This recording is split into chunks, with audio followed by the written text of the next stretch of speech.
6 गगनचुंबी छक्कों 97 रनों की नाबाद पारी, मैदान में संजू की सुनामी आई तो भारत सीधे सेमीफाइनल में मार गया एंट्री।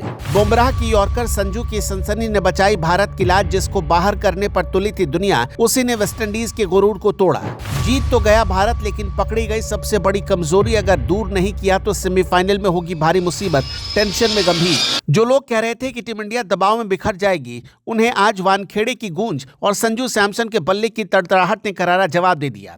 इसे जीत नहीं कहते, इसे कहते हैं मैदान पर विरोधियों को कुचलकर अपना रास्ता बनाना। जब पूरी दुनिया की नजरें इस करो या मरो के मुकाबले पर टिकी थी, तब भारतीय शेरों ने कैरेबियाई सुरमाओं को उनकी ही धरती के अंदाज में धूल चटाकर सेमीफाइनल का टिकट हासिल कर लिया। यह जीत सिर्फ रनों की नहीं, बल्कि ये जीत है उस जज्बे की जिसने वेस्टइंडीज के घमंड को बीच मैदान पर चकनाचूर कर दिया। अब दुनिया देख ले कि भारत सिर्फ सेमीफाइनल में नहीं पहुंचा है, बल्कि वर्ल्ड कप ट्रॉफी छीनने के इरादे से आगे बढ़ा है। मैच की शुरुआत से ही माहौल में एक अलग तरह का तनाव था, क्योंकि हार का मतलब था टूर्नामेंट से बाहर होना। वेस्टइंडीज ने टॉस जीतकर पहले बल्लेबाजी का फैसला किया और उनके इरादे खतरनाक लग रहे थे।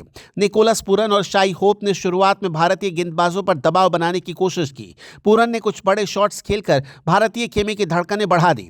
वेस्टइंडीज की तरफ से बल्लेबाजी में निकोलस पूरन ने 48 रनों की तेज पारी खेली और अंत में आंद्रे रसेल ने 15 गेंदों पर 30 रनों का योगदान दिया, जिससे वेस्टइंडीज ने एक चुनौतीपूर्ण स्कोर खड़ा किया। वेस्टइंडीज की गेंदबाजी भी शुरुआत में काफी घातक रही।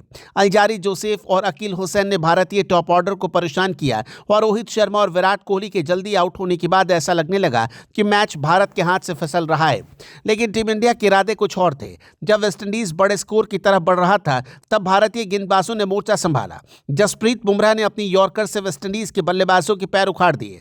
बुमराह ने 4 ओवर में मात्र 18 रन देकर 2 बड़े विकेट झटके। उनका साथ निभाया अर्शदीप सिंह ने, जिन्होंने डेथ ओवर्स में कमाल की गेंदबाजी करते हुए 3 विकेट अपने नाम किए। स्पिन विभाग में कुलदीप यादव ने अपनी फिरकी के जाल में वेस्टइंडीज के मध्यक्रम को ऐसा फंसाया कि रनों की गति पर पूरी तरह ब्रेक लग गया। कुलदीप ने निकोलस पूरन का विकेट लेकर मैच का रुख भारत की तरफ मोड़ दिया। इन्हीं गेंदबाजों की बदौलत भारत ने वेस्टइंडीज को एक ऐसे स्कोर पर रोका जिसे हासिल करना मुमकिन था। लक्ष्य का पीछा करने उतरी भारतीय टीम की शुरुआत अच्छी नहीं रही। 45 रन पर 3 विकेट गिर जाने के बाद मैदान पर आए संजू सैमसन। आज संजू के बल्ले से जो आग निकली, उसने वेस्टइंडीज के हर गेंदबाज को बेबस कर दिया। संजू सैमसन ने मैदान के चारों तरफ शॉट्स खेले और कैरेबियाई पेसर्स की धज्जियां उड़ा दी।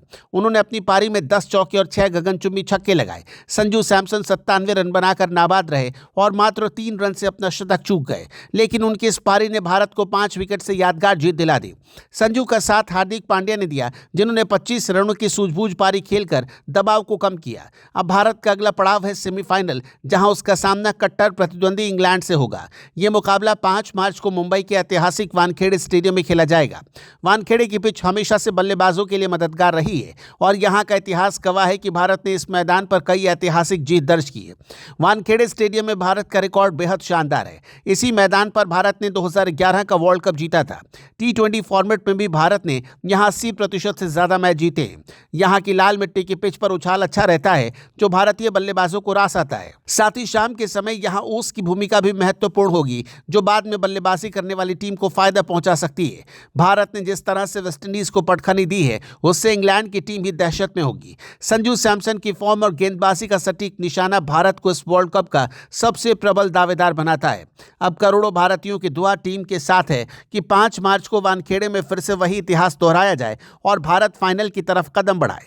वेस्टइंडीज का सफर खत्म हो चुका है और अब टीम इंडिया के सामने सिर्फ एक ही लक्ष्य है, और वो है वर्ल्ड कप की चमचमाती ट्रॉफी। दोस्तों, अगर आप भारतीय टीम को शुभकामना देना चाहते हैं तो कमेंट में लिख दिए, भारत माता की जय।